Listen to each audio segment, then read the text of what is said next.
Last week, we kicked off this little session in church where we think about what we do and why we do it on Sundays. And how did we speak about our Sunday gathering last week? Adults, do you remember? No. Oh, Renee. Yeah. Family meal. Whew.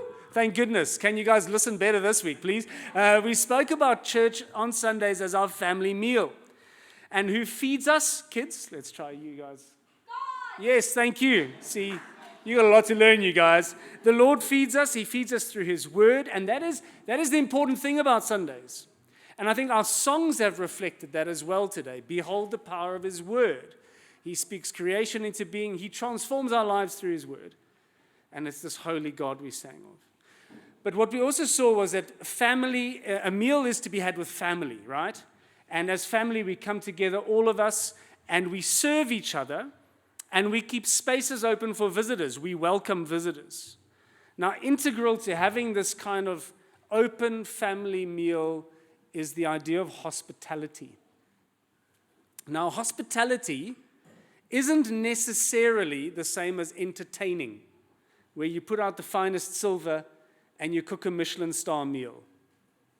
Hospitality is when you open your heart and you open your home to people, whether they are family or guests. Just that's the key of it. You open your heart and you open your home.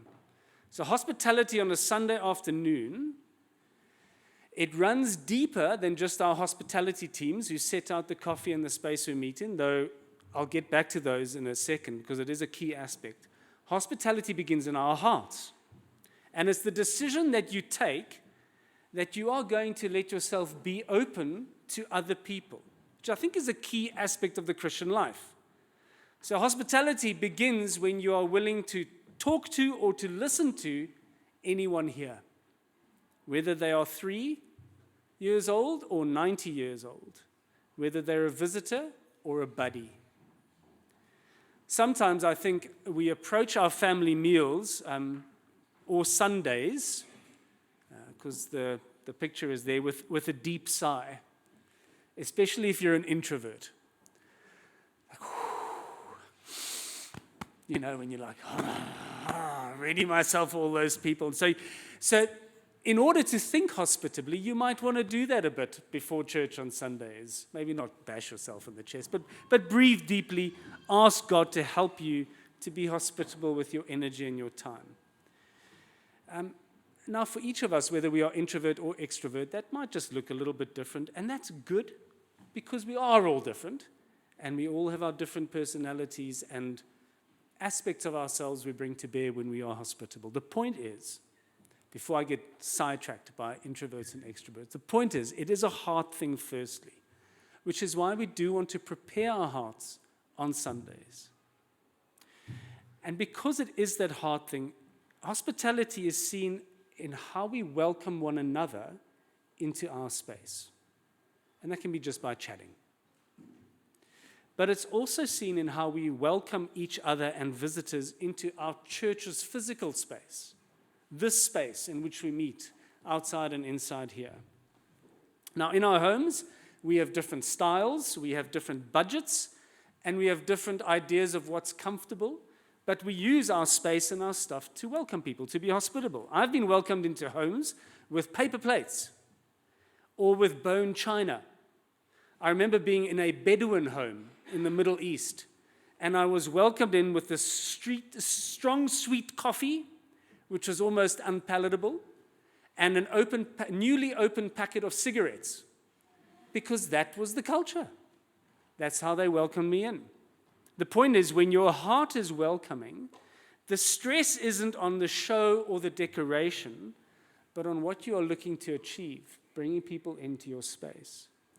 So we set our chairs here on Sunday so that we can all see and hear and share in the meal. We use our sound equipment because we want people to hear the Bible taught and hear people speak and hear the musicians play. We're in a school hall, so we are limited to some extent, but it's comfortable. And we make the hall and outside as much ours as we can. That is why we set up tables and chairs and tablecloths and coffee cups. It's because we want to create an environment into which we can come to and be family.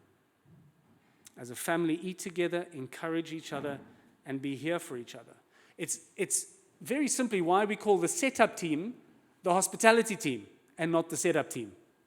Because in a sense, you guys are laying the table, you're setting out the cutlery, you're putting on, background music, some Kenny G. Now, a lot of you won't even know who Kenny G is. Just think about what you have in the lift, and that's Kenny G. And all to help the family create a space conducive to this weekly family meal. And that is a space that is comfortable, practical, and just looks nice. And the tablecloths and the cups and all of these things are chosen so that they can fill that purpose. It might not be how you would decorate your house, but it's a helpful way to make our home here just a little bit warmer. Now, that's the heart of it. We are looking to be welcoming and inviting, and we're creating a space where we seek to do that. Now, why do we arrange our hospitality groups the way in which we do? So in every family, people will cook, people will lay the table, people will pack the dishwasher or wash the dishes. We all have little jobs because we're all part of the family. And on Sundays, we've arranged hospitality into our growth groups so that they do it together. Why do that? Well, number one, it allows most of us as a church to serve, the opportunity to serve. Not everyone is going to read or pray or play in the band, but everyone can help with hospitality. And that's good, because we are a redeemed family of servants on mission, and that helps us to remember that we all serve as Christians. On top of that, second thing, when you serve, you are investing more of yourself into your church. You stop being a consumer and you become a participant. And this is absolutely key to your Christian growth. 3, it allows you to serve in your groups. It's something that bonds you in your group. Not only do you as an individual have a reminder that this is your church and you are invested in it, but it helps you cement relationships within your groups. It even gives you space to work out arguments between each other in your groups. It should do. Number 4, within our practical boundaries, like where plug points are, etc., it gives each group a chance to add something of their own to hospitality. I know there's not much space for flair, because if you plug too much stuff into one point, it just blows up. But how cups are stacked and tables are placed and things like that don't really matter within some of the practical bounds.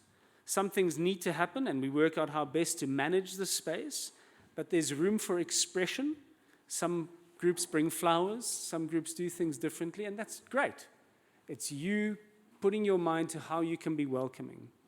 Because remember, here's the big thing, hospitality is about the heart, opening up to welcome others into our space. And this gets bigger as we think about how we create a family environment which allows us to have our Sunday meal. Eating, listening to the word, but then having space to chat, encourage, and be there for each other. And every hospitality group serves the rest of the church in this way. And I want to say thank you for that, because it's important.